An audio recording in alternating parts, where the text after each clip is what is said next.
Sige, pag nagawa ni Great Things happen yung Marshall, masyadong manifest. It's a very difficult shot. Layo talaga. It For wasn't even Ryan close. Mark Hidalgo. Para kay Ryan Mark Hidalgo and the Negros Occidental Pillars. Again, makeable shot on the one para dito kay Jonas, but he opts to just play it safe at this point, Jay.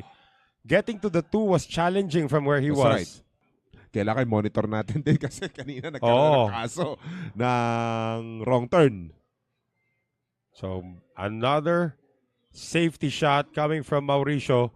Palayo na ng palayo yung mga safety shots natin dito. Gagamitin dito. That second rail is just gonna nudge that one ball. Ayan. Made it. And then, kita si Uno. Oh. May kanipisan talaga. Yeah, but there's a backup plan, of course. You can't get it. Jonas magpantay. Yan na. Finally got the yellow one.